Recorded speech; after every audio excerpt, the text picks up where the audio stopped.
好的。So let me share my screen, right? Yeah. Yeah. Okay. Can you see my screen? Yeah, I can see it. Okay. All right, let's begin our today's mock interview. So basically the interview will last about 40 to 45 minutes. Like if we finish earlier, we can end earlier. Yeah, let me paste the first question here. So first question is gonna be a warm-up. Sure. Okay, let me do it here.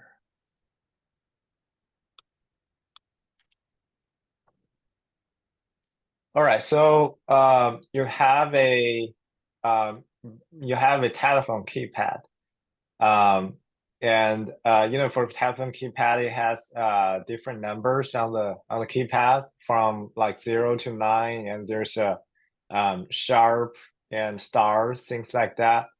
And basically we only consider number from 2 to 9. And each key can be mapped to different characters. So for example, if key 2 is mapped to ABC, and then we need to push the key 1 time to tap A, and we need to push the key 2 times to type a B, and 3 times to type C. And you can define which key maps to which characters, and the input should be a word and can see some characters, and you need to find the smallest number of the push, the times of you push the key, and then you return the total number of the key push. And you can like spend some time reading the description and examples. It's a little bit long, so I won't go over all of them. Let me know if you have any questions.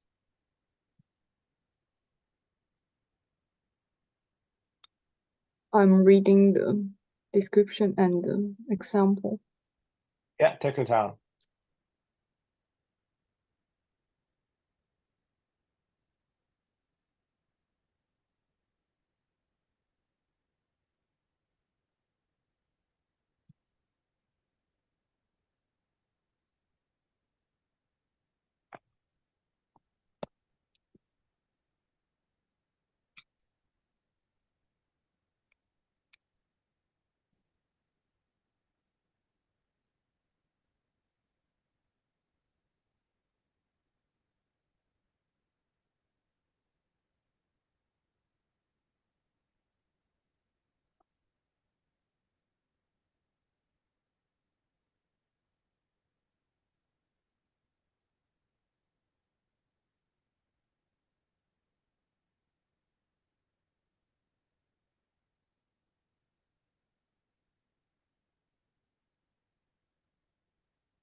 You can find a minimum number of times the keys will be pushed to type the string word. Return the minimal number of pushes needed to type word after remapping the keys. Yeah.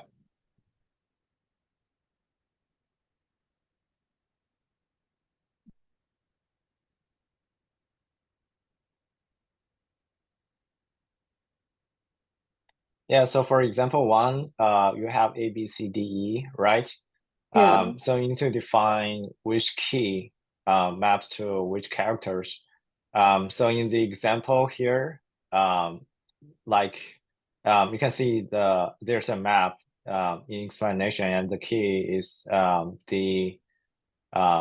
the key on the telephone keypad, and the value is the characters. So you can see 2 maps to A, F, G. So if you want to type A, you only press 2. key two Yeah. just once, right? So similar, So same if I thing want, happens to Mhm. if I input a character F, I need to Push twice. press 2 twice. Correct. Okay. So I need to design the map by myself,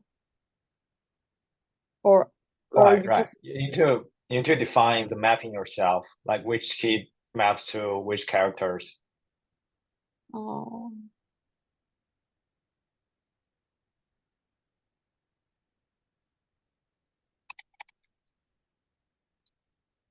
I need to define the map by myself. The map should have the lowest cost. Right, right.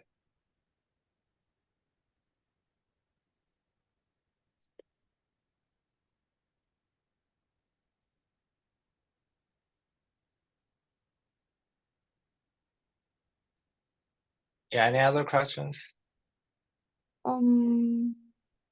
No. Okay, one thing to notice is so since this is a warm up, so we only have like unique lower English characters for the input. Okay. What's the constraints of the map?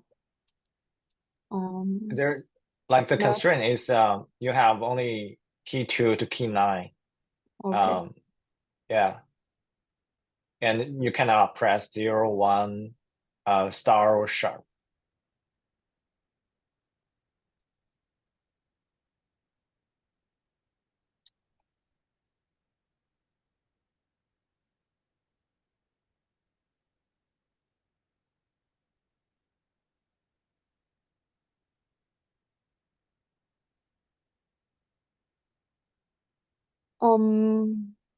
My idea is to Mhm. first to calculate the frequency of the strings of each characters, Okay. and then One thing to notice, there like each character is unique.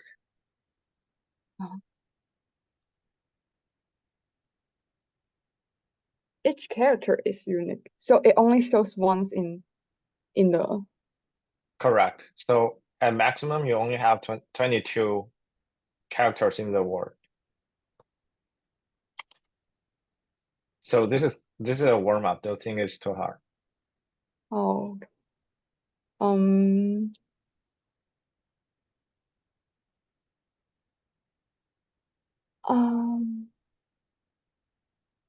So I will. So how I allocate it, or how I map the character to the key will be, I will traverse the word and the first show up, and then I map it to the first, like for ABC, I will map it to 2, 3, 4, D to the 5, E to the 6, and then I will allocate each word until the number 2 to 9 have been used once. Okay. So 1, 2, 3, 4, 5, 6, 7, 8. So the first 8 numbers, it will map to the key 2 to 9. And then once it has longer than 8 characters, it will map to the key 2, but now it will be pressed. I mean, it will press twice for the for pressing key 2, and then calculating the total cost. Okay. So that's my idea. Let me check my idea whether it works in example 2. Okay. So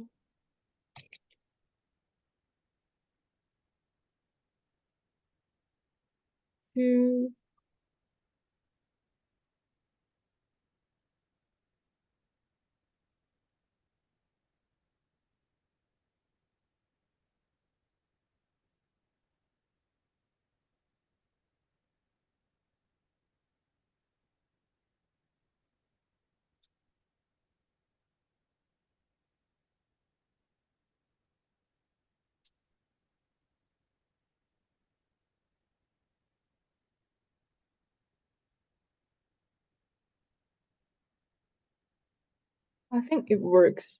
So Mm-hmm.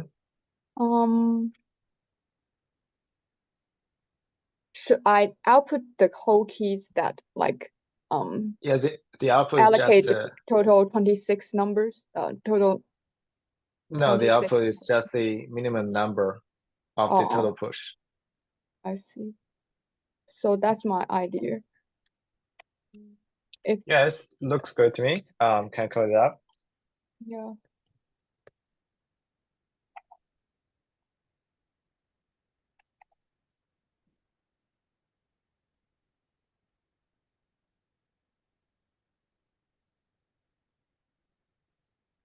The input.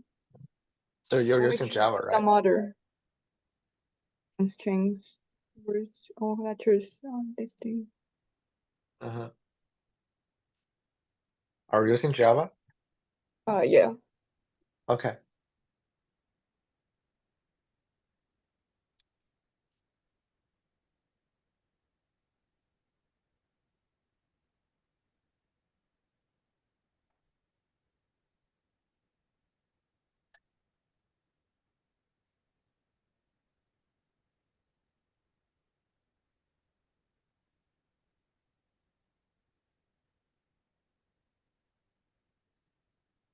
Because all letters in Word are distinct. Right. Each character is only unique. showed up once. Correct. So at most once. Because I only need to output the minimal cost, so I will not using any data structure to record like which key mapping to which character. I just calculate. Okay.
Because from key to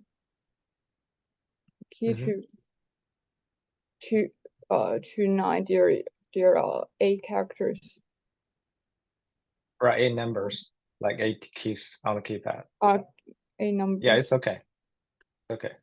So I will just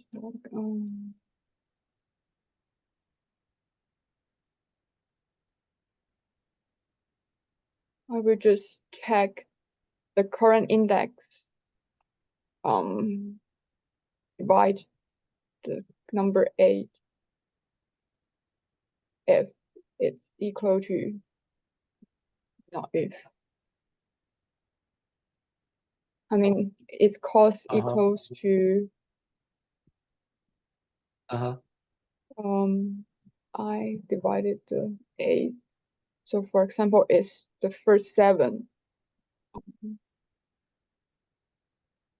The first 7 numbers, its cost will be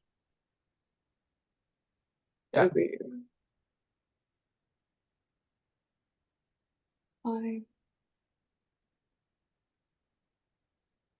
me check. If its cost will be in such equation. Okay. Oh, wait a second. I think it works. And then I don't need to get the characters. Okay.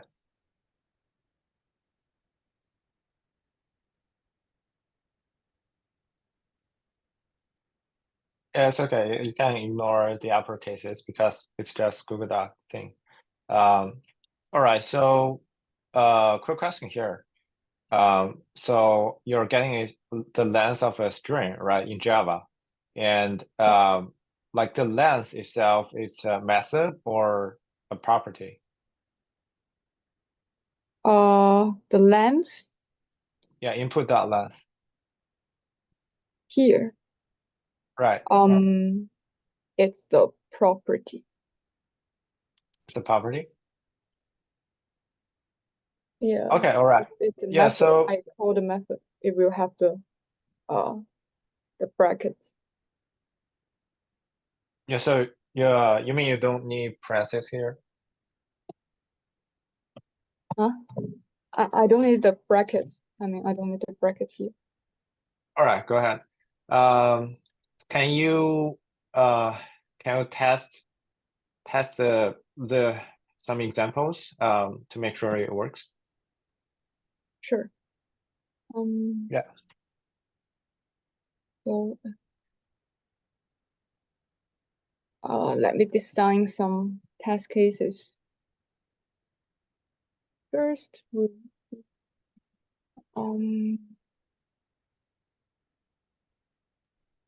lamps. Yeah, you can just use the examples that I gave you. Okay.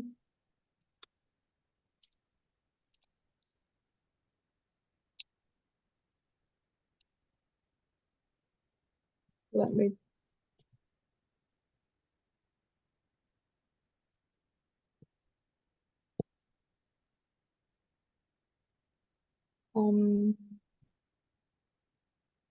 You don't have to, because we cannot run the code, so you just dry run the test cases.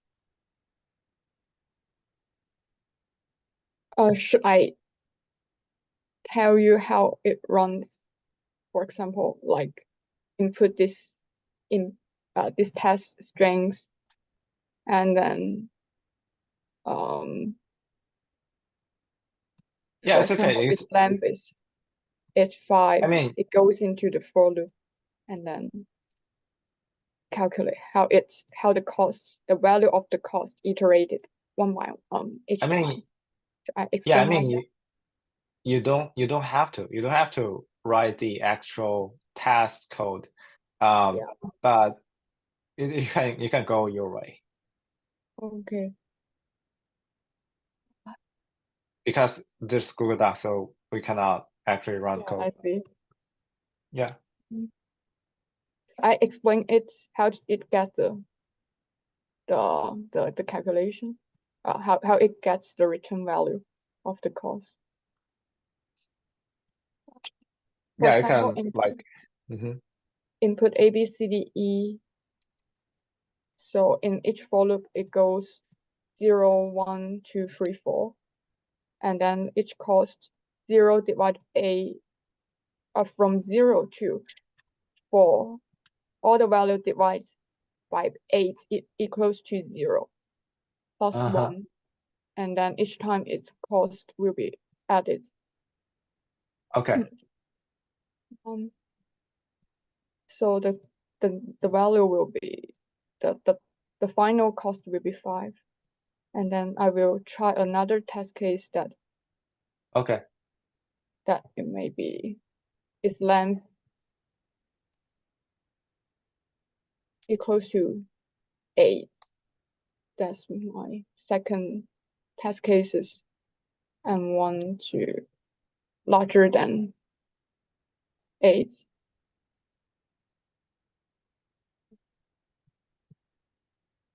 And we can test it. And I will also test some boundary case. The length, the boundary depends on the length of the words. Okay. It equals to only one characters and the whole ABCD. It means I will do some other from A to Z. And also I will try to test some special character. Maybe do not map special characters Oh, can only consist of lowercase English letters. Correct. Okay. So maybe I don't need to consider some characters like the star, the dash, something like that. Okay. All right, I think this is good enough. Comments on it? Yeah. Yeah, I think this is good enough. Let's move up to the second question. Yeah. So I'm going to the next page. I can see it. Right. So you have the same question description. Yeah. We also have the telephone keypad, and you map a key to different characters, things like that. But we have different constraints. So now we have the word length up to 10 to the power of 5, basically 100,000. And also, the word only consists of lower English letters. Yeah. So example 1, A, B, C, D, that's the same from the first question, the first warm-up, right? Yeah. Example 2, you have X, Y, Z, X, Y, Z, X, Y, Z several times, and you have to find the optimal mapping. So key 2 maps to XC and key 3 maps to YD. So basically when you want to type X, you want to push key 2 for one time, and you want to type want to type Y. You press key 3 for one time. And Z also key 4 one time, and the total number should be 12. Example 3 is like similar. You just want to find the optimal mapping here. I see. So the only changes is the input strings will have is not unique. I mean the It's characters not unique anymore. And the word's length is much longer. Correct. And my output is also only the minimum cost. Correct. My idea is to calculate the frequency of each of the characters showing up in the words. And if the characters have a higher frequency, which means it show up more frequently, it will be allocated to the key that only pressed once. So, for example, I will check this example too. The X, Y, Z, Z, these three characters showing up the most frequently. Okay. So I will allocate 2, 3, 4, and only press once. For the example 3,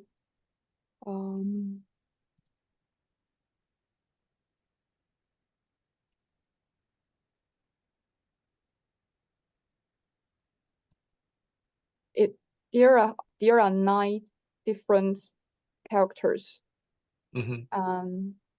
I has the most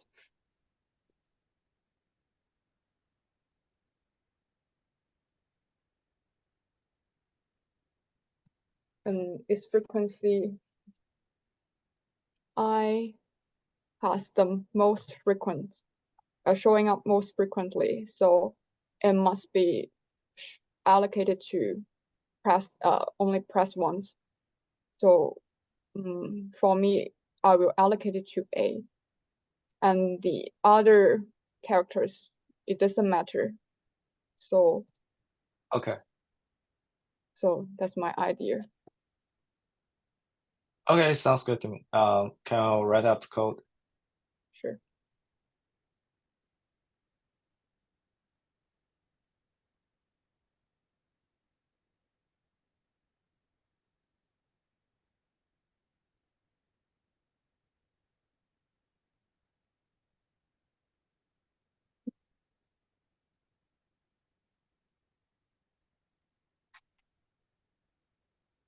I will use the hash map to record to calculate the frequency. Okay.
Because I also need to sort the frequency.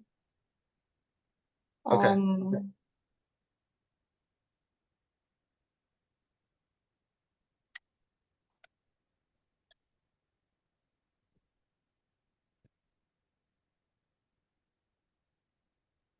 I remember use in some. Java there is another map collection that I can sort it by the value. Sort by value. Seems a tree map or something. But I'm not quite Can sort confident with on. tree map. Yeah. All right, so let's assume you already have the data structure, can define yourself.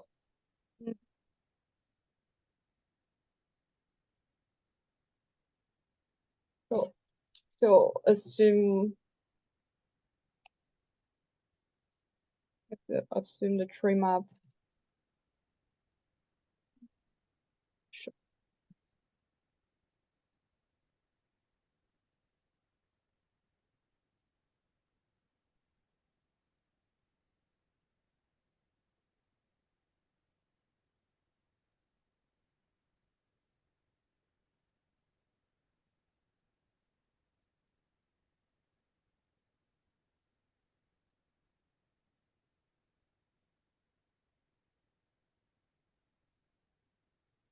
Sort it decently.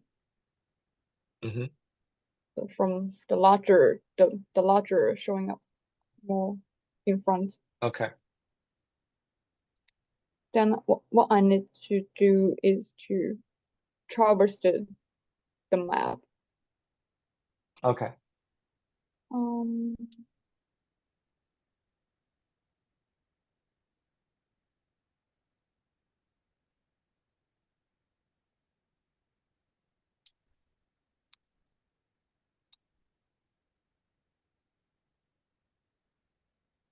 All right, so quick question here. So you're initializing a new tree map object, and you use the like some brackets here But after that, do you need some parentheses after that? Yes.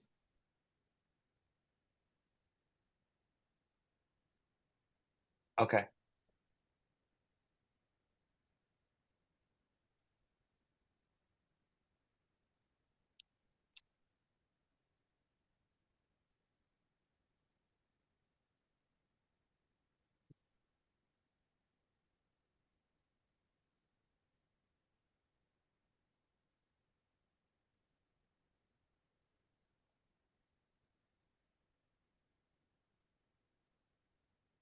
I'm not sure the syntax of the how to follow a map, but Okay. So basically you want to access all the entry pairs.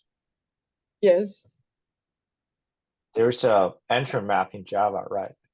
yeah. Okay, so whatever. You don't know it, but you can just use the syntax you want. Just go ahead.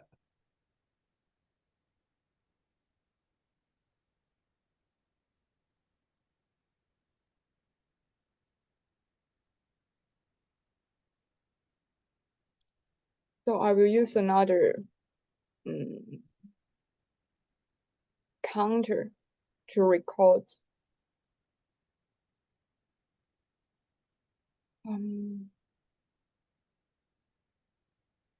to record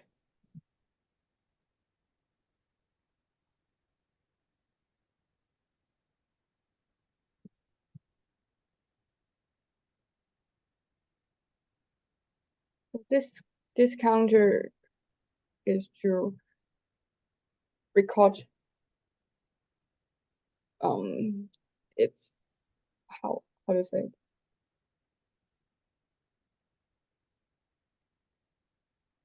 It's, for example, it's Mm-hmm.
that's my idea.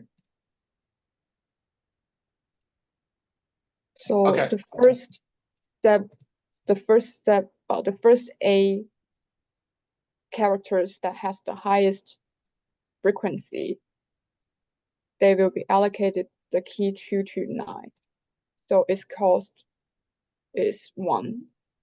And to calculate the total cost, I will multiply it by its frequency. Okay. For Yeah. Can example, you run through some test cases? sure.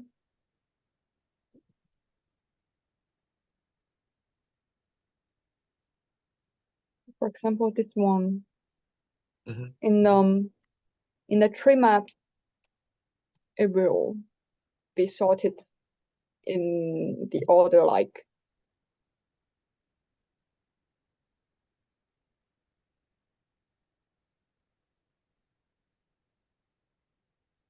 so. It has the frequency 4, and the remaining is the frequency 2. So for the first 8 characters, I, A, B, C, D, E, F, G.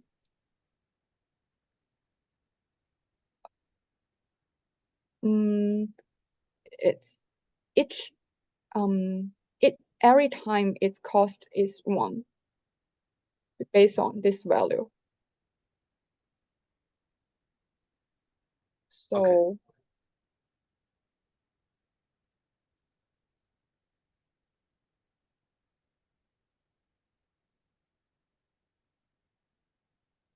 And then for the character H, each H is cost is 2 because A divided by A plus 1 is 2 and its frequency is 2.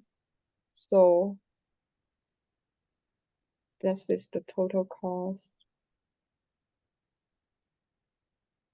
15. 2, 3, 4, 5, 6.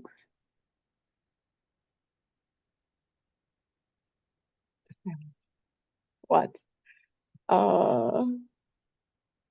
Yeah, actually, can you go through a like simpler one? We can start with a simple one, then we can like jump to the more complicated one.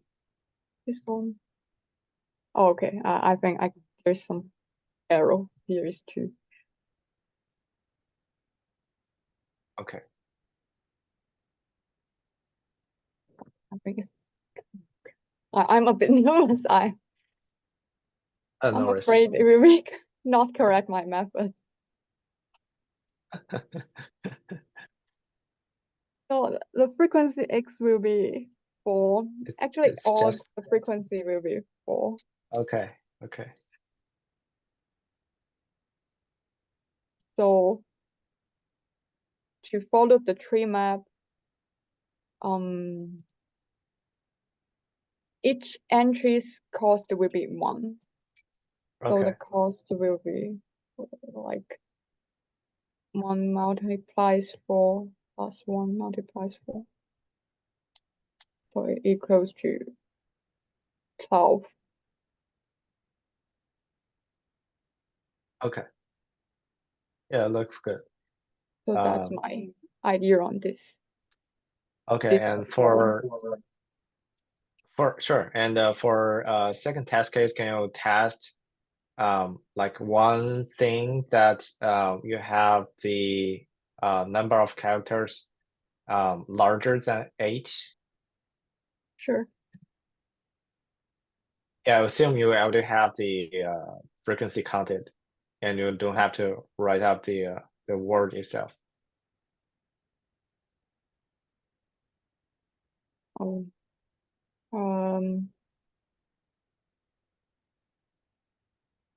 Yeah, just to make it easier.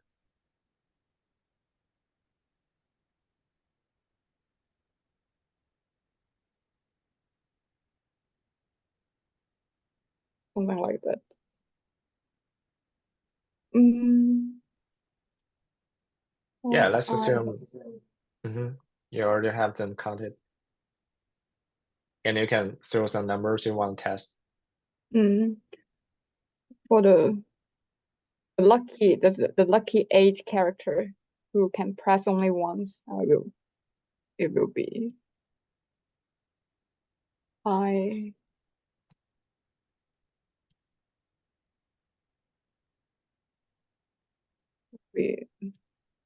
this. I press once for key 229 and Sorry, what do you mean by that? Like A, B, C, D, E, F, G for those characters? it means for character I and also the character A, B, C, D, E, F, G.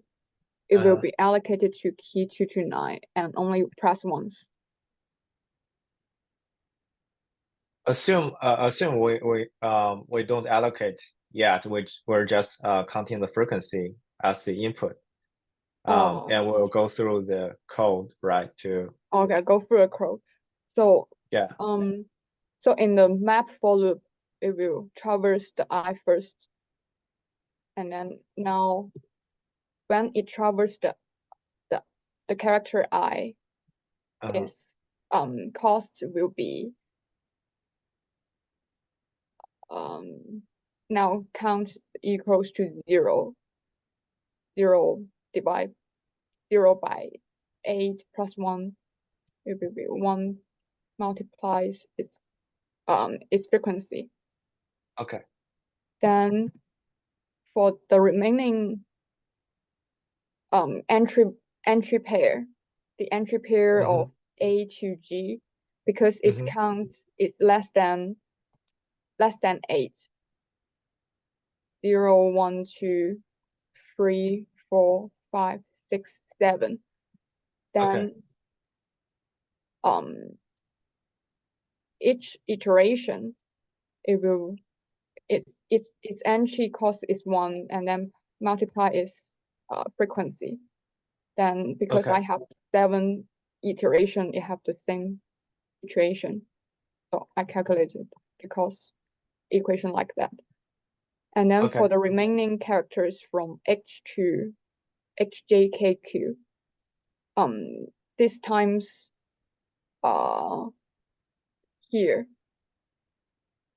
the counter will be from 8 to 11. So each entry is cost is 2, and then multiply its frequency. So the H frequency is 2, and also for the JKQ, its frequency is 1, and it iterates 3 times. And then that's the total value, cost value. Okay. Maybe 13. Okay. All right. So it looks good to me. What's the time complexity for a solution here?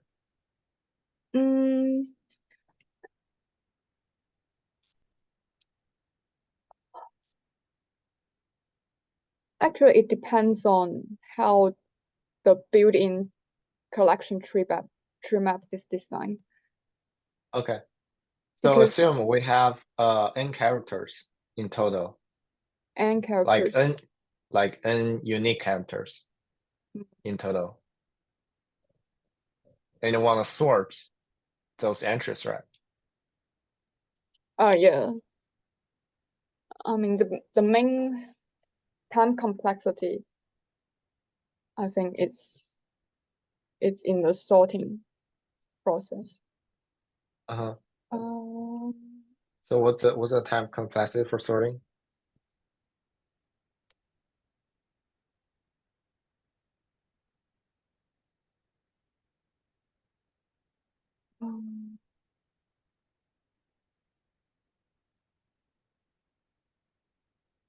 So you only sort by the value itself, right? So what if you have like behind the scene, you're sorting the values yourself? What would be the time complexity of that?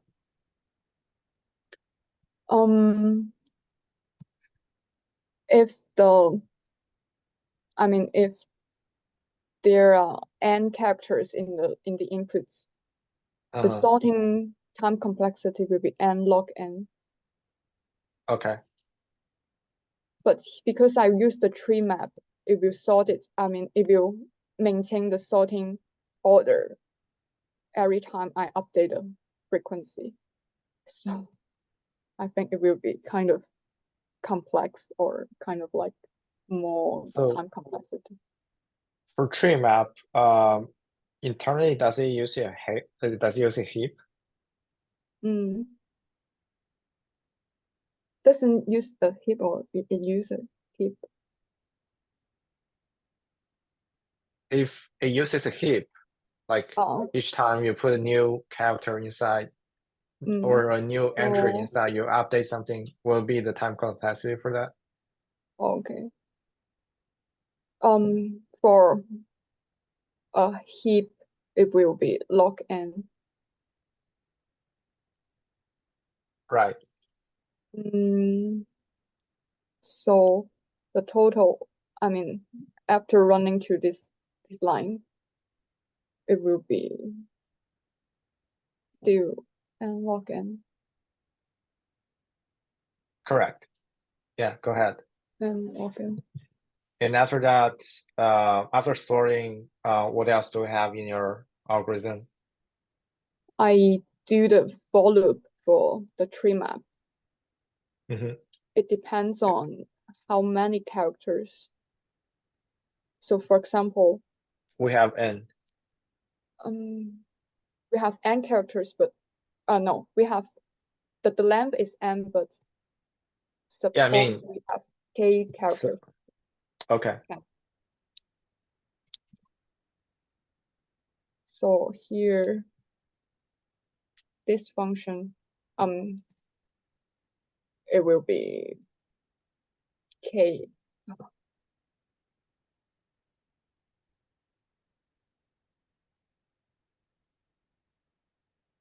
For this part, the time complexity will be okay. So the whole time complexity will be plus k, which means I think it depends on n log n, Okay. where n is the length of the string, the input string. Okay.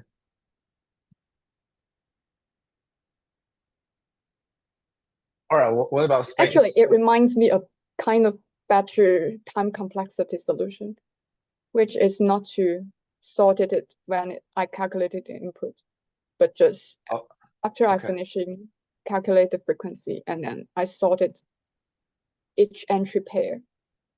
Each entry pair. Yeah.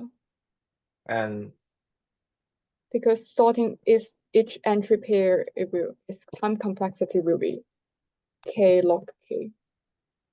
I think it's largely it's much smaller than n log n. Okay, all right. All right. And what about space complexity?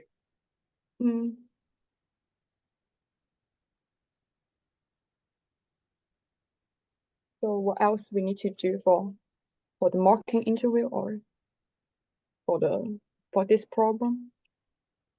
I mean, we're already running out of time, but it's a mock interview. So let me finish the last question. What's the time? What's the space complexity for your solution? Space complexity.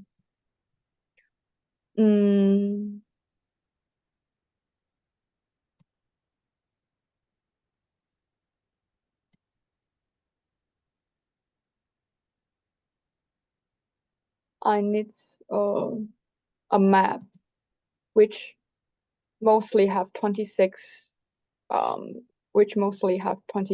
entry pair. And then two index. So the space complexity will be, I think, just a 01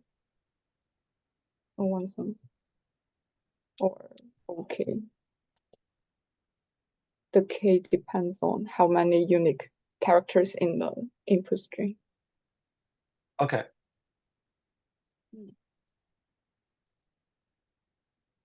All right, I think we're finished. Okay. For the mocking. 对，就是想想，就咱们是15开始了，用了差不多50分钟。实际上应该可能，一个算法面试大概40分钟，因为它总时长是45分钟嘛，然后但是最后要留5分钟，你要问面试官问题，所以咱们实际上已经超时了。然后我来就是来总结一下刚才的面试。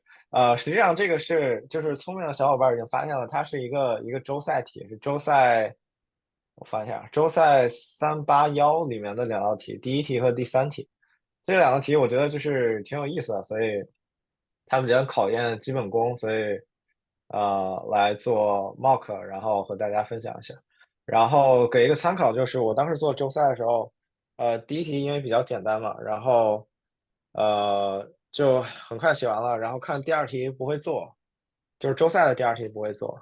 这里面 mock 的第二题实际上是周赛的第三题，当然周赛的第二题不会做，然后看一下第三题，第三题会做，然后做完第一题和第三题，总共花了14分钟。嗯呃，然后这个应该在就是所有周赛的人里面不算很快的，可能就是一般的水平，就是只是给个参考。然后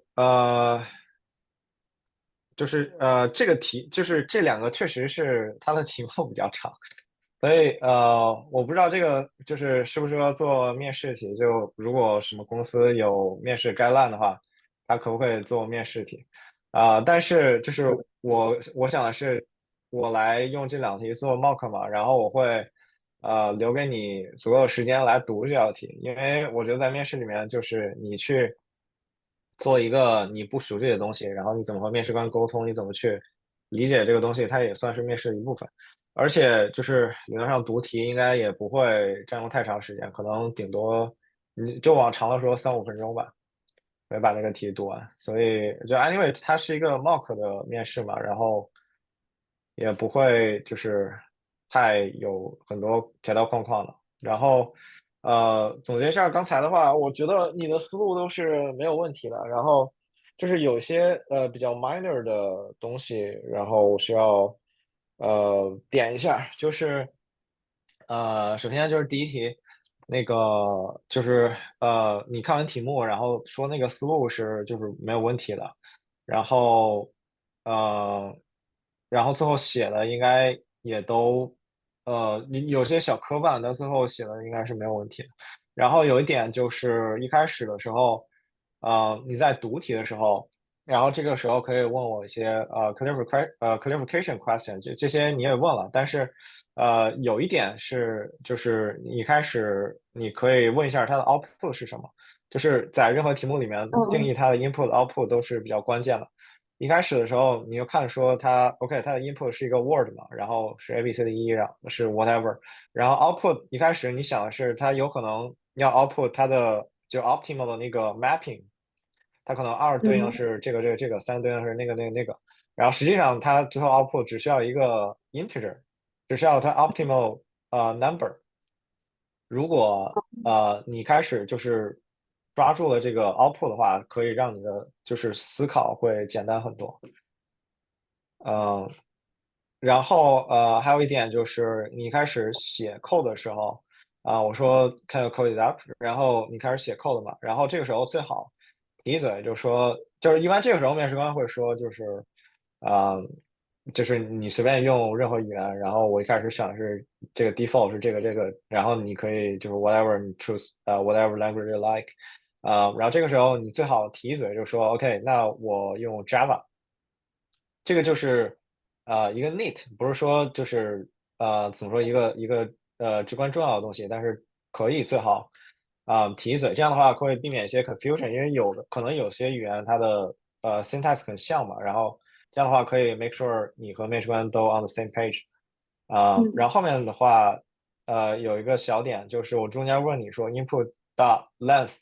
它需不需要括号？这是肯定需要括号的，因为 Java 里面你 string 是一个 class 嘛，所以你的 length 是一个 method，你是需要括号的。如果你现在直接写这个 length 的话，这个点 length 是适用于 array，对吧？它不适用于string 这种就是 大写的 s，然后它有那个是 class 包起来的。嗯所以嗯，就如果你真的这样写的话，LeetCode 里它会报错。哦，对，然后就是其他的写下来没什么问题。然后，一开始跑完 test case 之后，然后你又主动提了 edge cases，呃，然后主动提一些测试别的 cases，这些都没什么问题。然后整体交流都可以的。中间有一点儿就是，写 code 的时候，就是你犹豫了一下，就是要不要便利它的那个 character 什么，然后实际上这道题里面唯一重要的只有它的string 点 length，其是他东西都不重要。实际上我只需要，如果它的 length 是 n 的话，我只需要知道这个 n，然后后面的东西都 whatever 了。因为第一个题它就 constraint 就是它只有 unique English character。呃，对，然后这是这个，然后还有最后一点就是，虽然刚才面试官没有提说，你说一下这个 space 和time 和 space，但是作为面试者，你最好还是提一下，说这道题的那个 time 和 space 是什么。假如说他没有提，他没问你，哦但是你主动提了，这样的话会能给你的面试加一点分。哦对。OK，然后这是第一题，然后稍微做的时间有点长，我记得印象里好像做完之后是大概15到20分钟之间。然后第二题就是它的 follow up 嘛，是当时周赛的第三题，它的区别就在于它不是 unique character，而是它有很长的一个 character。那这样的话就是它会 expect 你就是会 optimize 这个 solution，然后你的思路是完全没有问题的，就是你开始先count 这个 frequency，然后后面的话，其实第一题你就说了嘛，但是你第一题说的时候被我打断了，因为第一题它只是一个 warm up，就是它最多只有26个字母，然后第二题它是就是 main course，你先 count 一下 frequency，然后你再 sort 一下。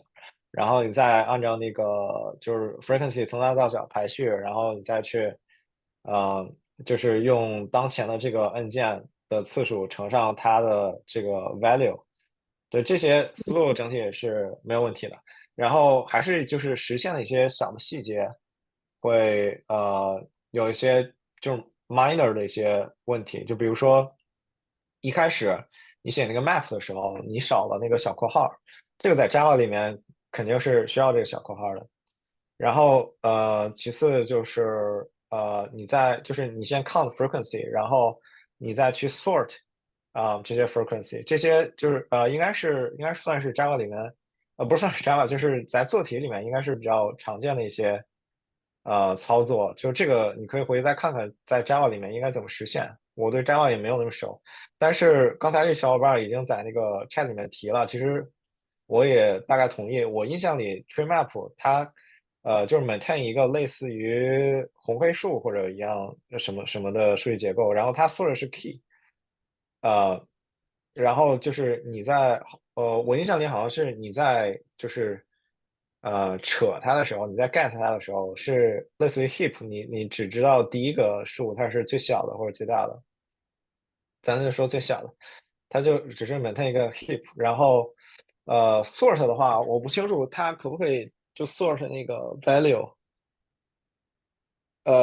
这个点我不知道，但是刚才那个 chat 里面有人提到它只能 sort key，哦对，然后这个就是你回去再看一下具体 Java 里面它应该怎么实现这个操作，然嗯后我看一下啊，然后后面的话就是那个你在便利那个 entry 的时候，在便利 entry 的时候，这个应该也是就是 Java 里面比较常见的一个操作，但是你想不起来它的那个 syntax 是什么。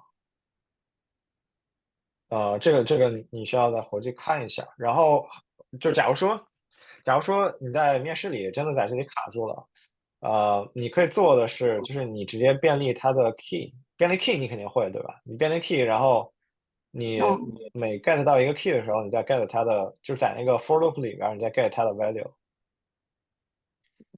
因为咱们这个面试它是没法儿实际 run code 的，因为就出于8G 的考虑，所以那个 CoderPad 什么都要花钱了。然后所以现在咱们用了 Google Doc，但大部分面试都是需要你实际点那个 run code 那个 button，然后哦你实际 print out 它的 result，然后看它最后那个 result 呃是不是 valid。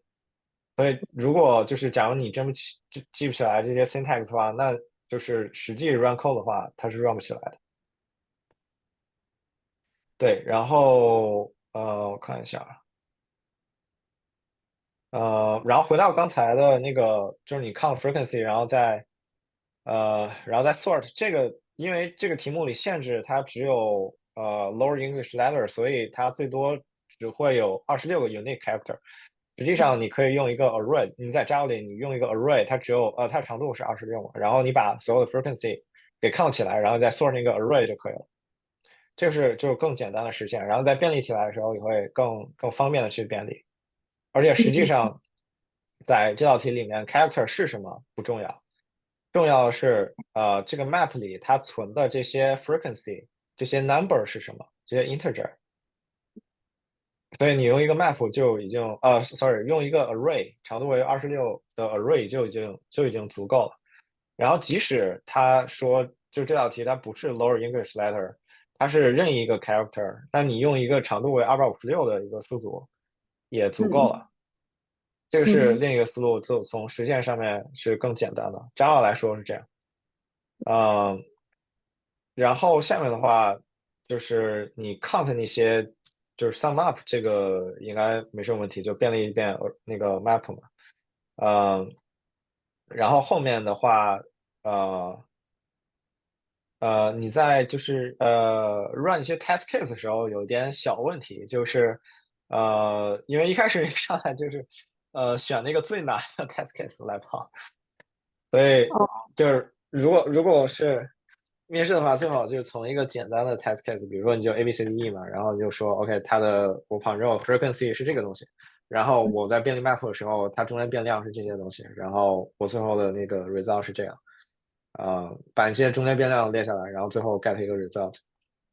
然后哦对，然后最好是从简单的一些 test case 之后，test case 便利，然后呢，就是如果就这时候，就是读一下面试官的空气，如果面试官这时候说，OK，那 can I run some more test cases，然后你再跑一些复杂的，这样应哦，该是一个就是更好的安排，呃，然后还有就是。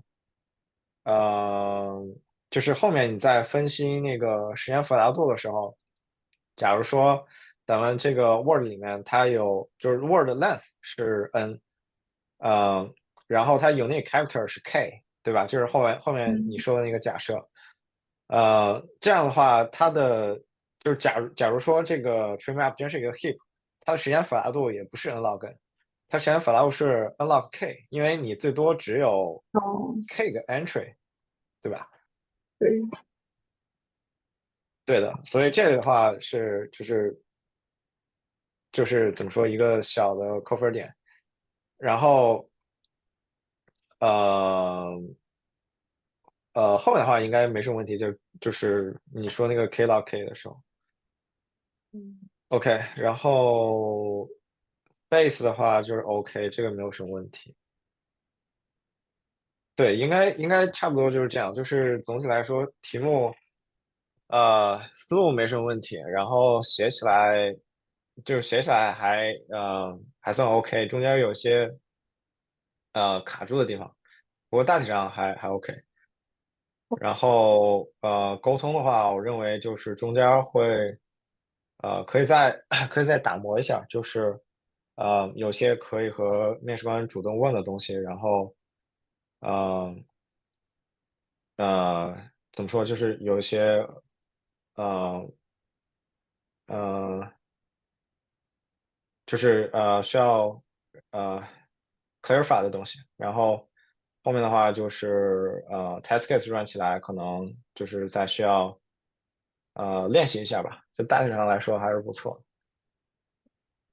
我有两个问题啊，就是一个是 OK，关于那个时间把控，就是您觉得我哪一边可以就是缩短一下时间，这样是写代码写得快一点，还是说废话少说一点？就比如说具体哪个 test case 怎么 run 的，然后解读我的 idea 可以更简短一点。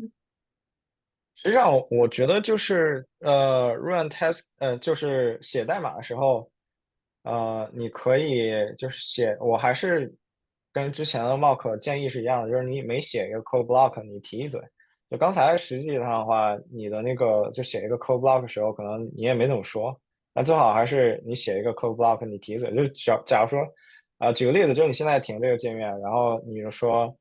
OK，然后下面我要去看它的 frequency，我要用一个 map 来记录，然后就简单说这么一句，然后接下来你写这个东西，哦，这样应该不会花太多时间。然后我觉得你的就花时间最多的地方，应该是在于，中间儿你的 syntax 不熟，然后以及你思路卡住了。就还有我这个是刚才 mock 里面花时间最多的地方。嗯，还有最后一个问题就是关于就嗯，是沟通可以主动问些什么，这个我可以，因为我之前还没有面过试，对，就如果我是说没有英文面过试，我也不太清楚究竟哪些是可以主动问。就举例子，就刚才一个例子，就是我刚才说的那个第一题那个 output，然后你可以一开始先 clarify 一下，就是它的 output 是什么。假如说你明确了这是int，它只返回一个 integer，而不是返回一个标准的 map，那实际上你思路可以简单很多，然后你也不用就是想它的什么 optimal map 是什么东西。然后后面的话就是比如说 test case，你一开始可以呃 test case 就是你一开始跑一个简单的，就是这个时候实际上是你要来怎么说 drive 这个 interview，就是你嗯，来把控这个节奏，但是呢，这个时候你需要和对面那个 interviewer 面试官来就是沟通合作一下，就你问他说我先从简单的 test case 开始好不好？然后对面说好，然后你再继续，就大概哦，是这样一种感觉。然后包括就是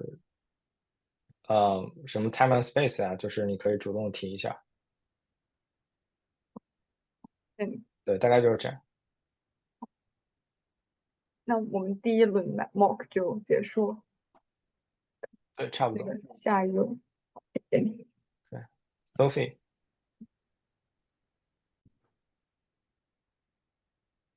，Sophie，Okay, cool. Yeah. Thanks. So how should I call you? You can call me Judge. Jiajie. Okay. Hi. Yeah, Jiajie. Thanks for joining this mock interview.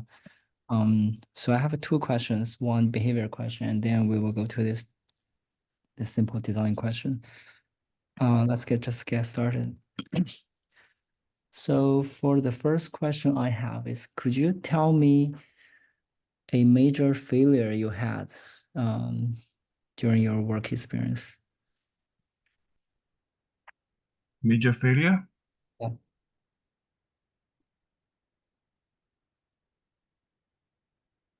Hmm.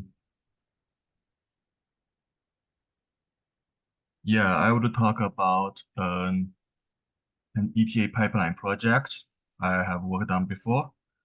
So there's a task that my manager asked me to build an ETA pipeline using the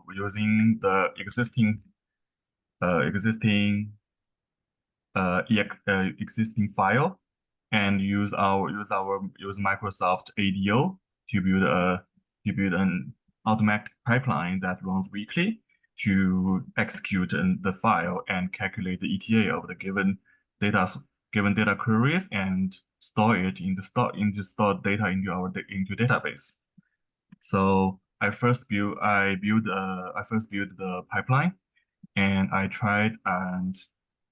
I used files, and I built a pipeline using the ADO, and I tested it. And first version I tested these pipelines, I find it works as we expect my as my expectation.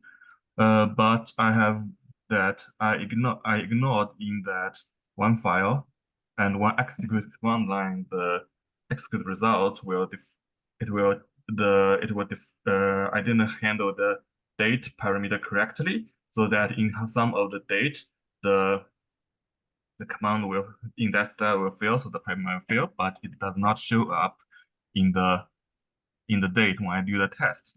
So at that time I was happy and I delivered the result. But several days later, the pipeline fails, and my manager find that issue and stress that to me, and I have to rework on that part.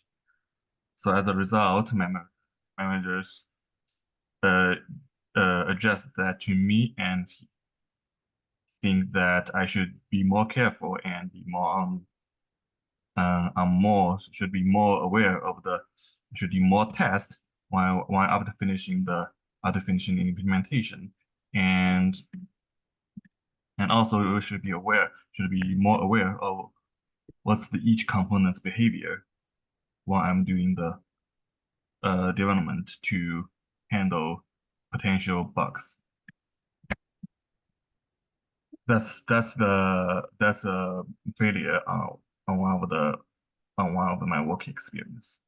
I see. So what was the impact of this? The impact is that some of the data for some date is not generated, so that the data quality we get is affected.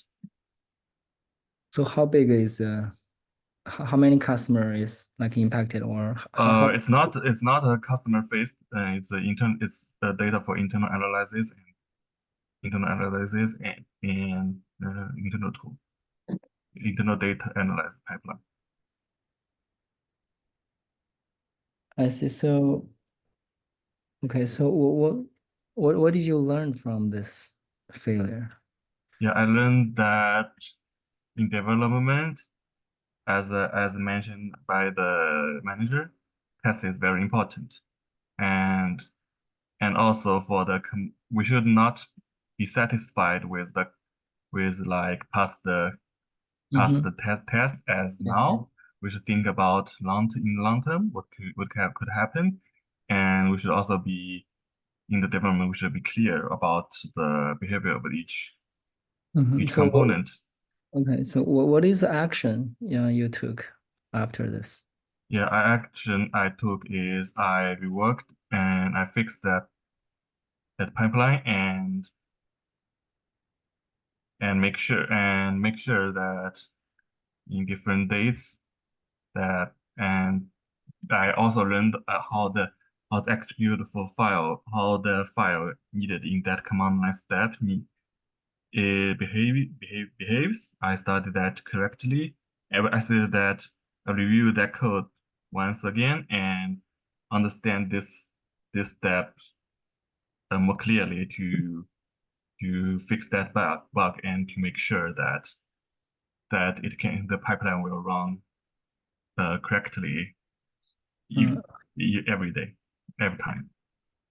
Okay, got it. Okay, cool. Yeah, I think that's good enough. Let's move on to the question, the design question. I will read the question. So it says that build a simple rule engine class that can evaluate a Boolean rule and return a Boolean value. Yeah. So I want to ask some clarification questions. So what's the format of the rule? Is that a string or something else? You can define your own format. I can define your own format. So think about this as an example here, 5 greater than 4, right? So there are 3 components. Yeah. So you can have like 2 operands and 1 operator. Operator. So is that in the format? Is that only so it's like one number, one operator, and one another number? We can start with a simple use case. Just one input is 5, that's an integer.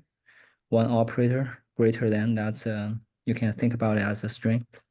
And the result is 4, that's another integer.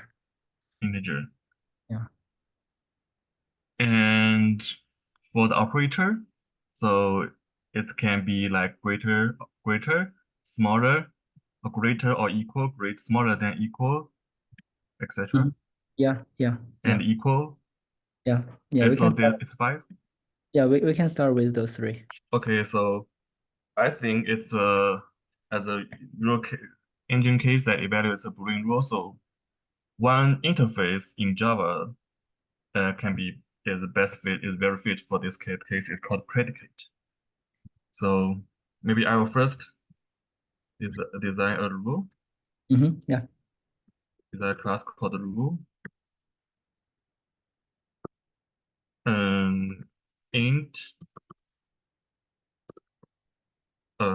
it automatically capitalizes it, but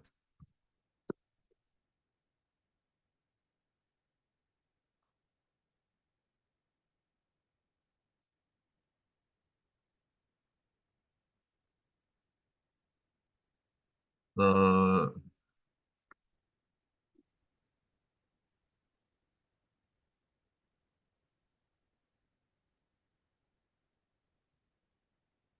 rule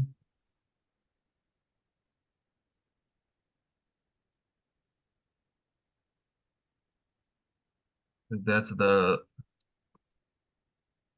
also I would support initialize with string to make it easier, Okay, yeah. but I will not write the code for parsing because I think that's Sure. it's like passing string to like non-operator num2. It will be handled in that place. Yeah, that's fine. And int num2, that's like initialize the rule. And also I would implement a class.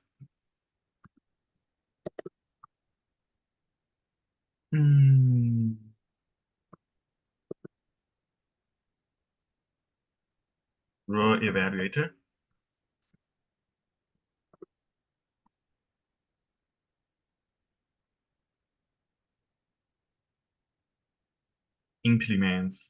I would implement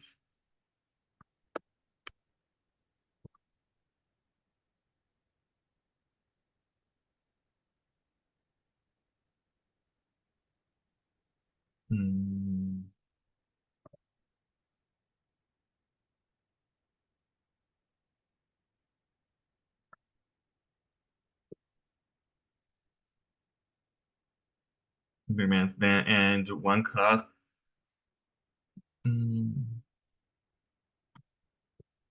There is a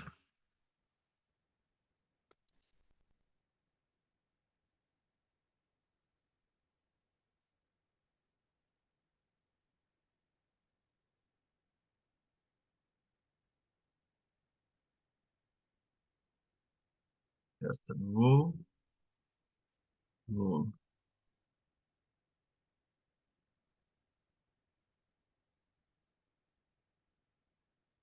Then in this test function, we just write the logic to like evaluate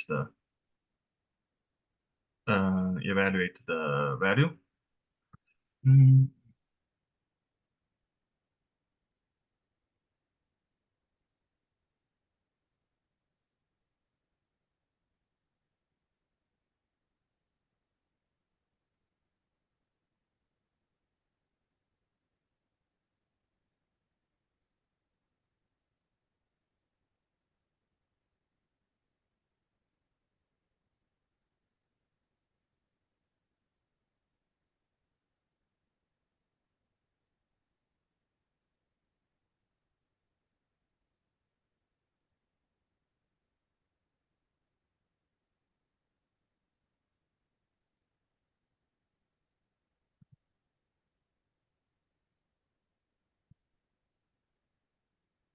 So can you write the details?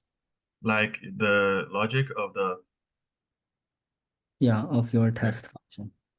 Yeah, so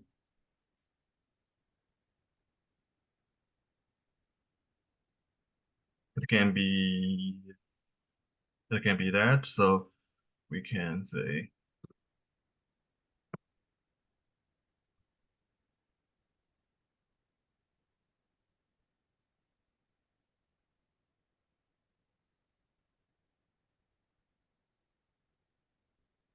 you can all make these public. So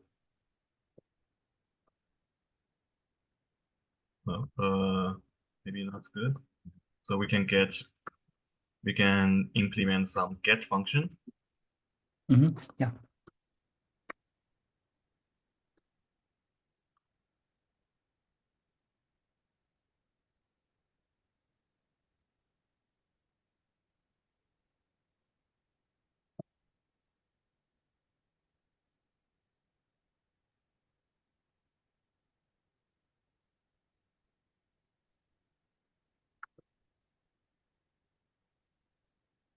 then like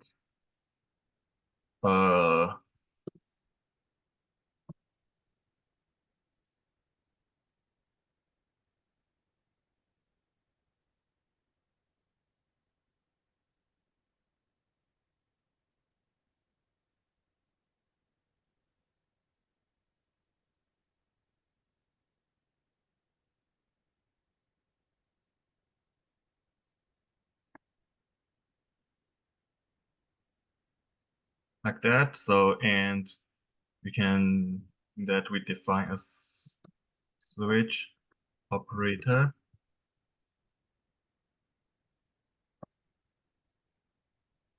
And like case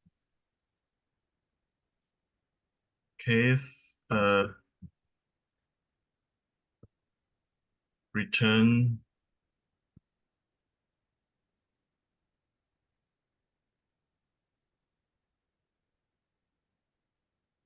case return. Okay, yeah, I got your idea. I got your idea. And we can write case for each of the Yeah, each case. judge Okay. of each case. So that's my design. Like this rule evaluates the rule. Okay, yeah. Yeah, let's add some complexity to this question. So now we have two numbers and a string as the operator. What if I change the input like other than numbers? If I add an operator, let's say contains, a string contains in another string, how will you solve that?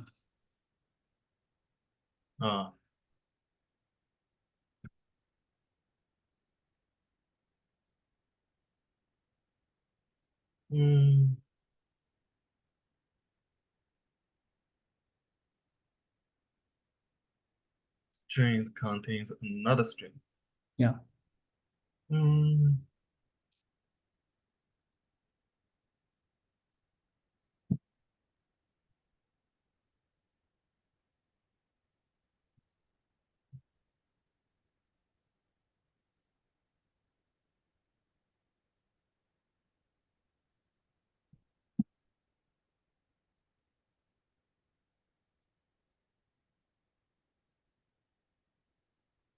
And could I ask a question?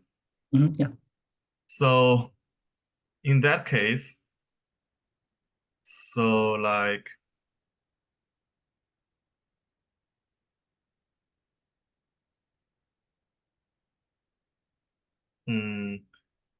these two elements and operators, so these two elements, are they in the same class? Like can one be a string and can one be a integer, or they can only be both strings or they can only be You can define that. What do you think? I think maybe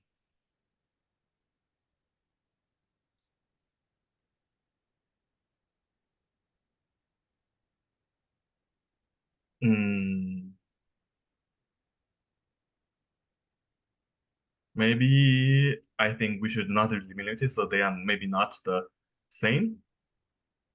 So maybe they can be different types. Different types. Like one can be string and one can be integer.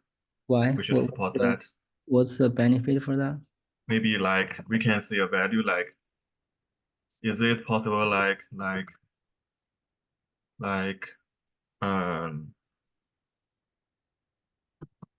string longer than, we can say the operation is called longer than, and like integer forming the string is length is larger than 4, something like that. Why not string dot length longer than 4?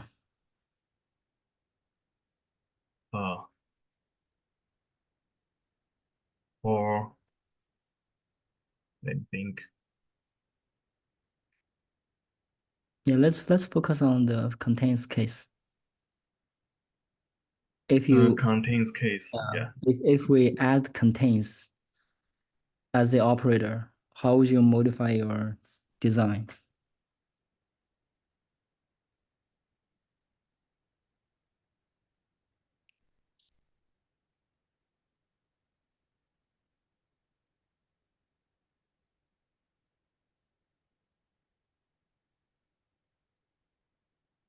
So right now, the operator will support greater than, equals, and less than. Yeah. We just add another type. Another type. Yeah.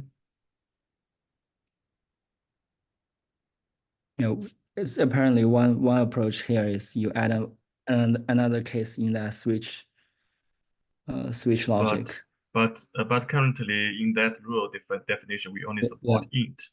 Yeah. So but you requires me to implement string, like string contains, right? Yeah. And string contains a character. Yeah.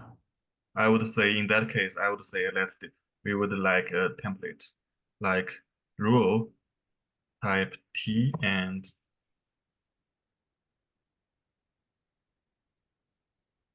V,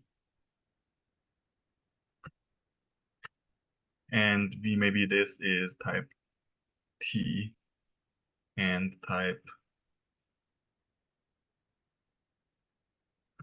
V. Why not keep those the same? Because like keep them the same. Because in that case, like a string contains a character, then they are in two different types. Oh no, let's do string contains string. String contains string. So if that's the only use case, I would say let's say rule T. Yeah, let's assume that's the only use case. T, then maybe it's not good. We say element 1 and element 2.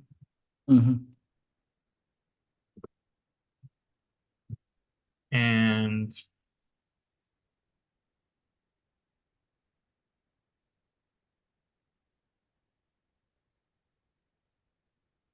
element predicate rule T, and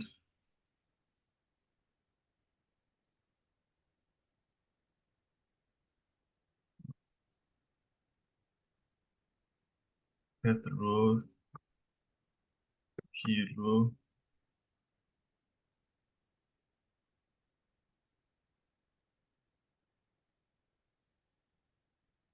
And then I would say like I will get the T's.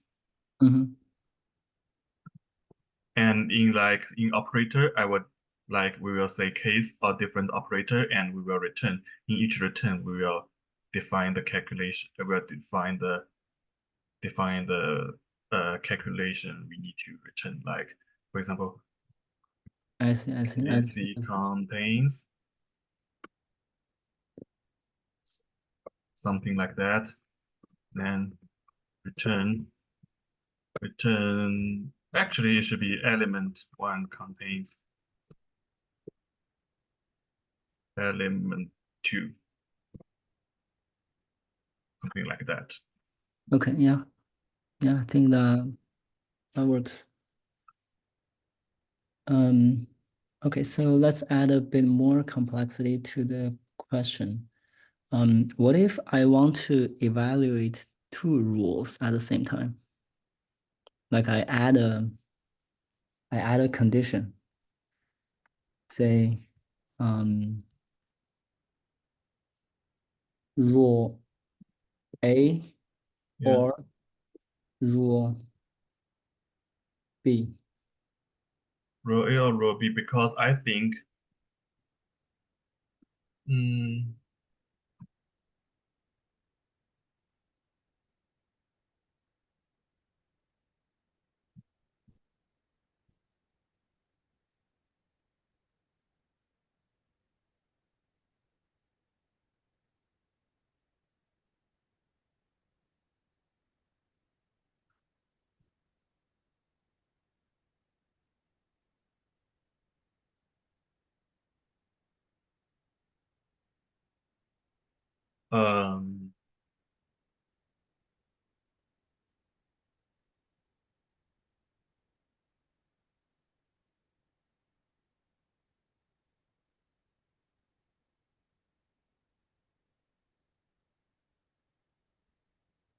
rule A or rule B. Yeah.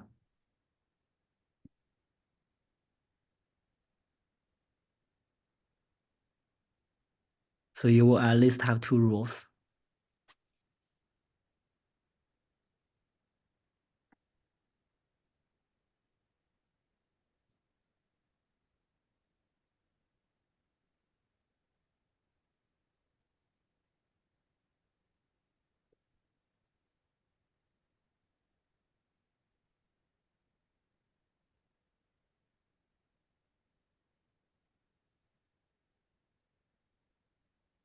Then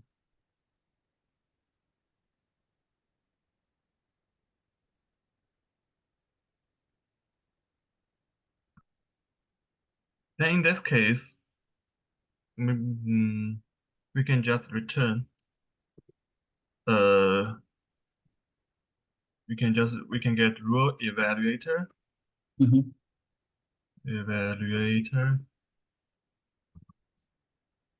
dot test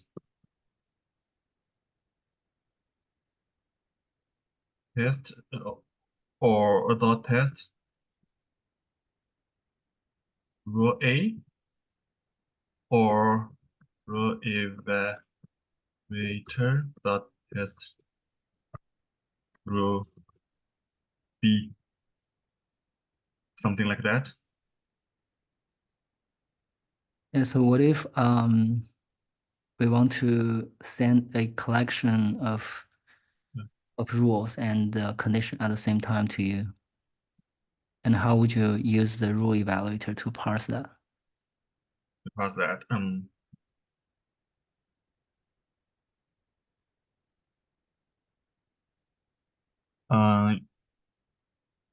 Sorry, could you repeat the question?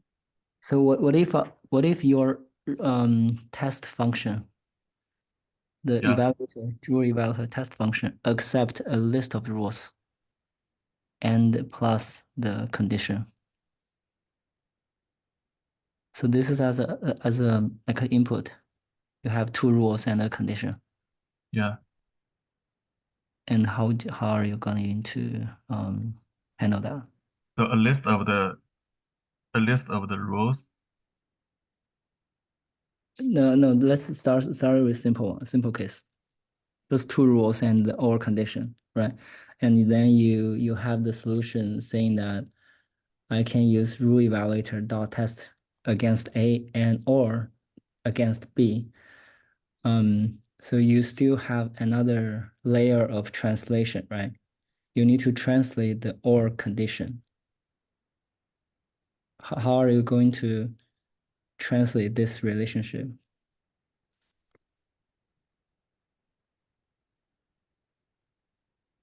Or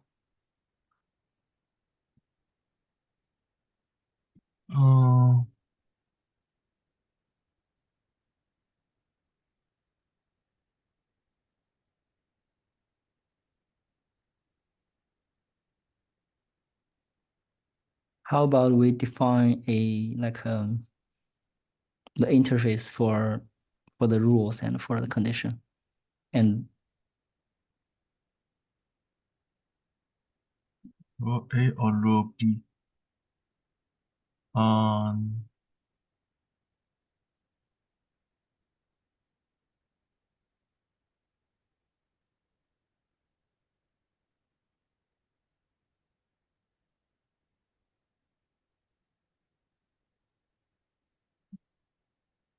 So this means this input means so the or. so yeah, so this input means we have three parts, right? Yeah. The rule A is party one, rule B is party like three. The condition in the middle is another like input element we'll send to you. You will accept this three element and do the calculation.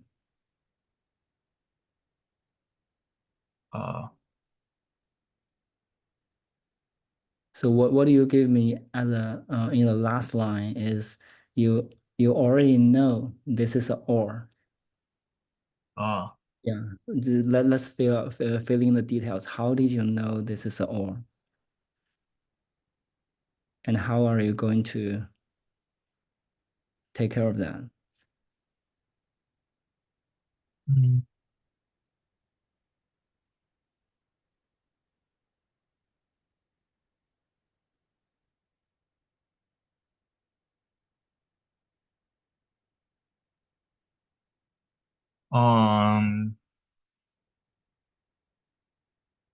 In that case, Mhm. because we can say it's a rule over rule.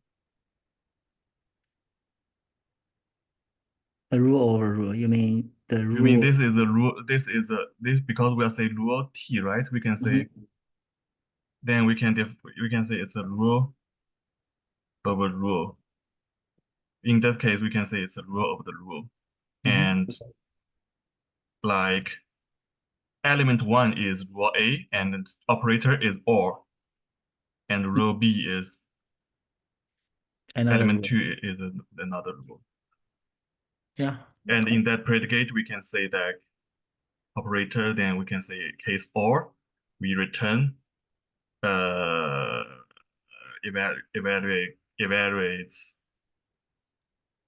We can say like we can define a case or something like we can define case like for rule of rule. In that predicate, we can define case like or rule evaluator. We can say like I think reverse the rule.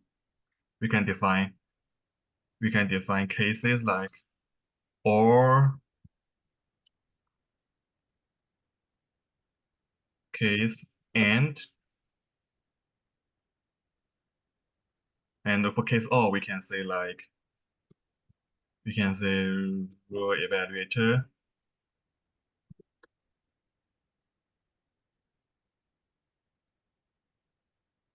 with a T, it evaluates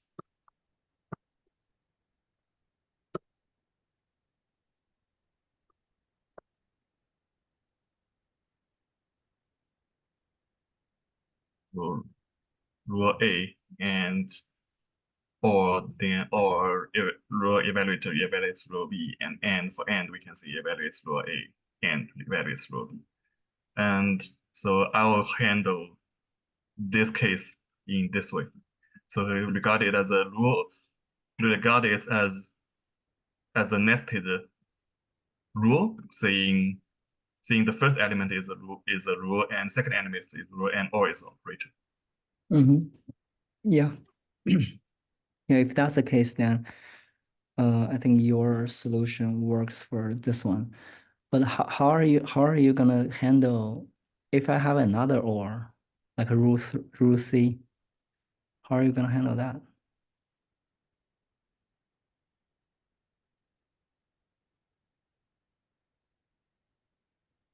Then I would say, I will redefine the rule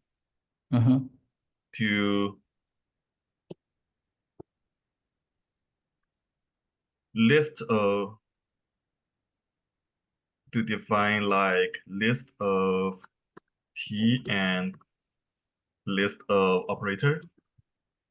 And T is each element and operator is the operator, and the first operator means the operator between the first and second element. I see. So here the operator you define as the object, or what is that? The class?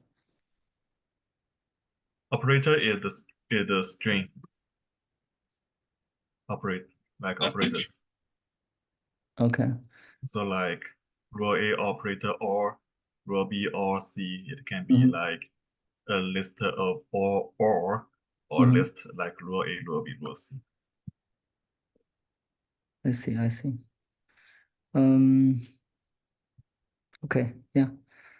Let's do some optimization. So for your test method, like every time when we add a new operator, you will add another case here, right? And it will make this test method very long. I'm wondering, is there anything that we can do to don't do this?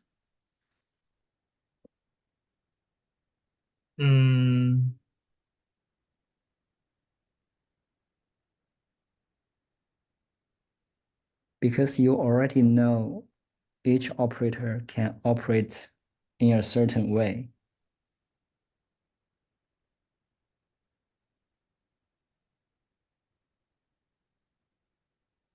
Yeah.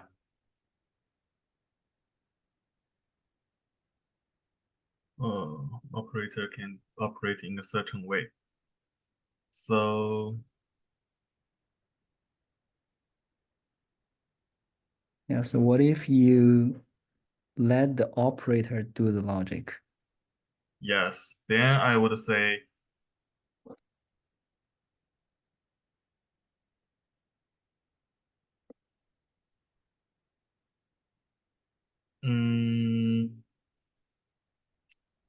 then we can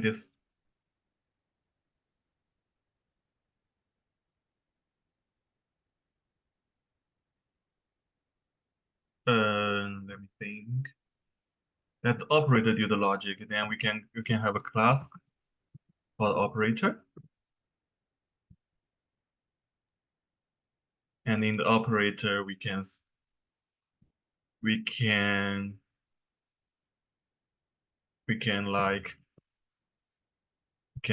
have a function like we have like string operator and also a method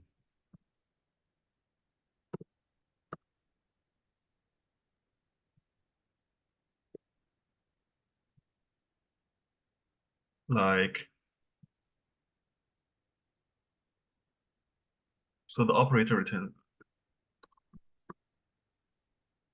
operator like eval Yeah. element 1 element 2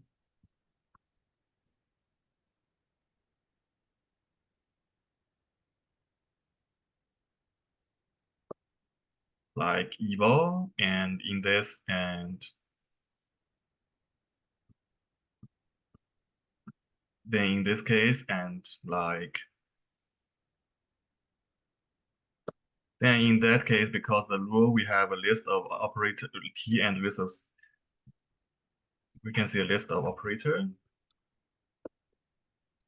We can just traverse the list, we traverse the list and traverse the operator like one by one. We call this we call operator eval and to get the result. Can you add the detail here? Yeah, let me see. How are you going to add the operator? How are you getting the operator?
Okay, here, so you will just iterate through the operators and for each of the operator, we get the we get 2 elements and we calculate the elements for the next calculation.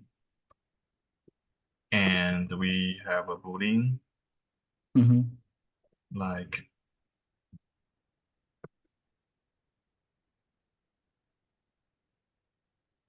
something we initialize the Boolean answer, and for the like answer like or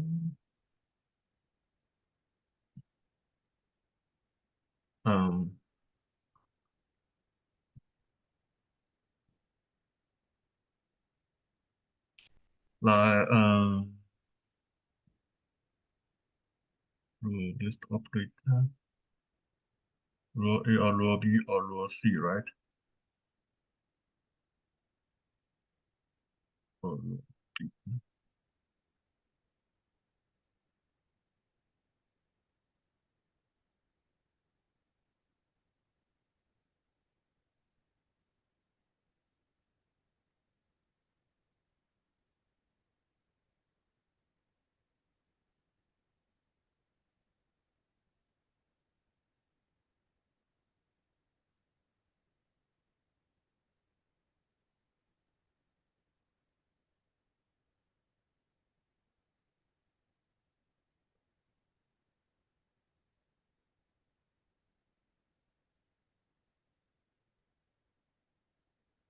Yeah, okay. I think I got your idea. So operators. But Yeah. the exact logic to like you write how to write this lot, how to get row It's A, okay. row. I I need to think tried about it. it. But my main idea is like in the for loop we do the calculation, we do Mhm. the other calculation, Yeah. and do the Boolean calculation and get the result, and we return answer here.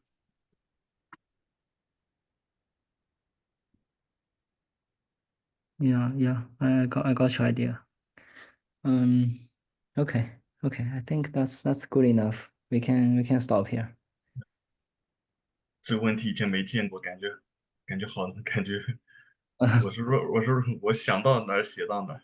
我对，因为这个也是我其实也没有我也没有问过别人这个是我以前的工作中遇到的一个问题，但是也不完全一样，有点类似，就是我也是想就我们讨论一下嘛，然后我就是我们从最简单的case 做起，然后逐步的增加难度，然后看看，我也是想看看你会怎么解决这个问题，嗯。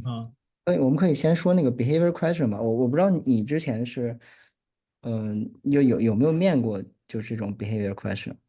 面过。有面过对吧？嗯。对。然后我问的这个问题其实是比较 tricky 的，也是最近学到的。我从一个 manager 那儿学到的，他会问那个面试者这个问题，就是问 failure，怎么说呢？就是问 failure 的一个目的，其实不是真的想知道你真的做错了什么，有什么影响。其实我对我自己感觉啊，我想知道的是，你通过这个 failure，你后续干了点什么事情，还有就是你怎么发现的这个 failure，这2点是比较关键的。然后就是你看，我不是一开始也问你，我说那有没有 impact 呀？然后后面你有没有做什么？其实我问你后面有没有什么 action，你跟我讲你是把这个事情 fix 了，那这个是一定要做的嘛。但是我是想说，你通过这次 failure，怎么能 prevent 今后类似的情况？就比如说啊，我这次 fix 了这个 bug，然后我把 pipeline 修好了，我那个 test case 我也写上了，然后我 long term 怎么样？然后就是说，那我还做了些什么事情？还做了，比如说我还做了，我写了一个 doc，然后告诉我们组里人说我们要做这类似的事情的时候，我们就要严格执行1、2、3，或者说我们怎么样，怎么样，我们每一步都要怎么有 test coverage 什么，反正他的目的就是想问问你有没有做一些额外的工作来 prevent this happening again，然后自己有什么 learning，这个是比较关键的。就我估计你肯定也做了，但是我当时想说，咱们接下来后面再聊呗，我就不多问了。然后整个这个 behavior question 你也是通过那个 STAR 那个模型嘛，就是之前有讲过，就是 situation，然后什么 task，什么action，然后 result，就是你通过做了什么样的 action，你最后达到了一个什么样的 result。比如说你通过做了一些某些后续的一些 action 啊，然后怎么样，然后类似的情况，我们就我们以后就没有再遇过了，或者说我们接下来确实还有几次类似的 task，但是这些 task 我们都万无一失，没有发生过错误。这个就非常 good example。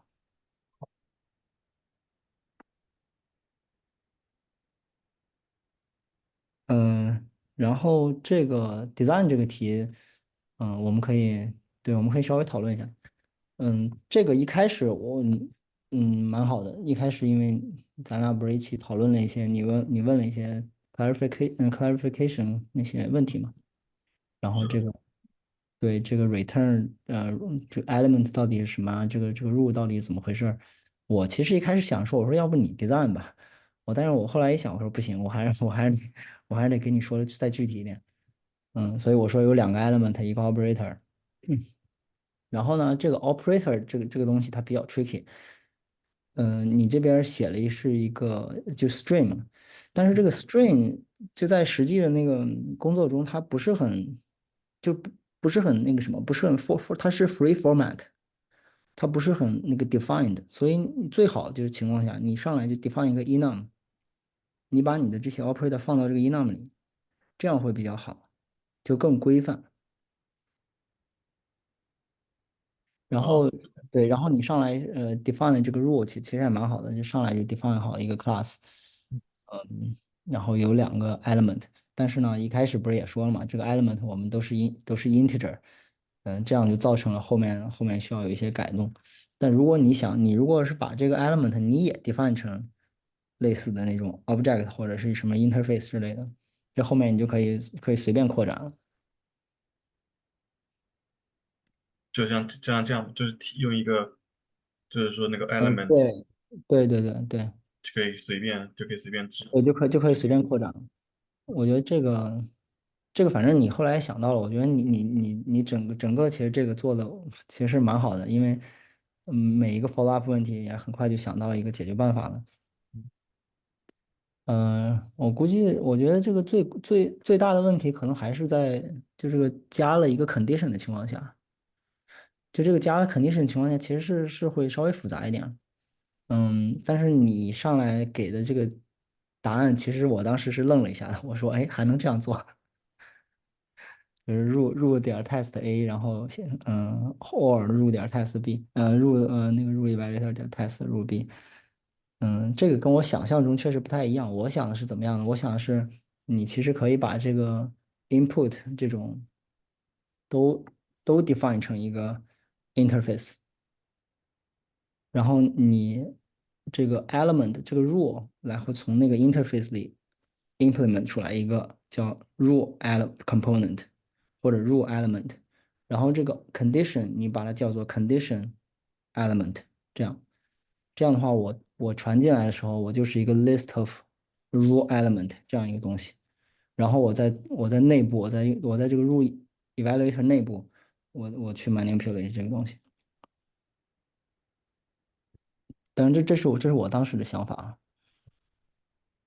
我就是看到这个表达时，我就认为它也可以作为一个，它本身就是一个 rule，但是对对对，其它是 实其实 rule 你的 rule。没错没错，你这个说的是对的。我其实后面还有一个问题，但是我没有问嘛。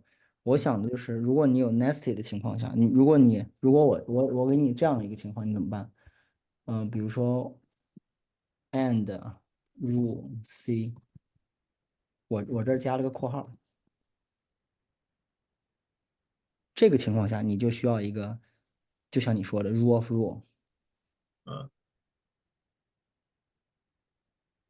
嗯，对。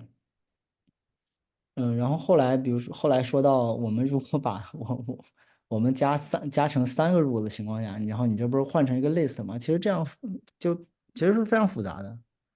你觉得吗？因为我啊，要 track 一个顺序啊什么的。嗯，嗯，我觉得这个可以再考虑一下。如果嗯，3个的话，其实还是对，如果是3个的话，如果你要像我刚才说的，把它每一个当成一个 element 这样传进来，然后一个一个去解决，就好一点，就不会出现一个 list of input 的情况了。你每个 input 还是2个，对吗？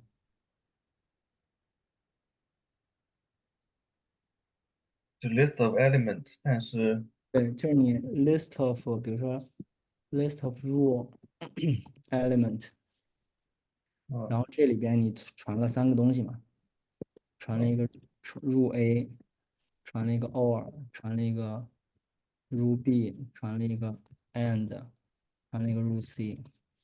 那这样的话，你每一条路其实它还是对应的是两个 input，一个 input A 一个 input R。你这样的话，你那个 operator 是不用变的，operator 接受的东西，还是两个 input，然后你这边 operator 也不需要有一个 list，就这个 root 的这个 class 不需要变，你只不过是上一层的那个 class 变掉了。当然这是我的想法啊，这我当时就是实际做的时候我是这么做的。OK，好，谢谢。不过除去这些，我觉得你整个还是蛮好的，就是整个也挺流畅的，然后想到的这些 solution 也挺快的，沟通起来也没什么大问题。好，谢谢。对，就几个小点吧，可能就是一开始的时候，比如说我们先把这几个 interface 啊或者什么 enum define 好，然后这样的话你就其实它扩展的时候不就稍微方便一点。尤其是这种 OOD 这种题，考察的不就是以后怎么扩展吗？那你如果一开始就局限在那个，比如说五大于4或者5小于4这种情况下，这个后来要改的东西会稍微多一点。如果一开始我就想着说，即便我是5大于4，两个 integer，一个大于号小于号，但是我想到我说今后这个东西会变，它不只是大于号小于号，它有什么 contains，它有 not contains，或者巴拉巴拉其他一些东西。然后呢，那个一个5一个4，它也有可能是 string，也有可能是 maybe 别的东西，我 whatever。好，这样的话，如果一开始我们能把它多想一层，就是把它想成一个 general 的一个 solution 的话，就是后面再改起来就会少改一些东西。是的。对，这个其实也是我不知道你 target 是那个哪个 level 啊，但是我估计你应该是比较 high level 的人吧，级别高一点的，那级别高一点的话，他可能就要求这种 abstraction 的能力多一点，maintenance 啊什么 extensibility 这种。好，谢谢。成，那我就没有别的 feedback 了，我就先把recording关掉。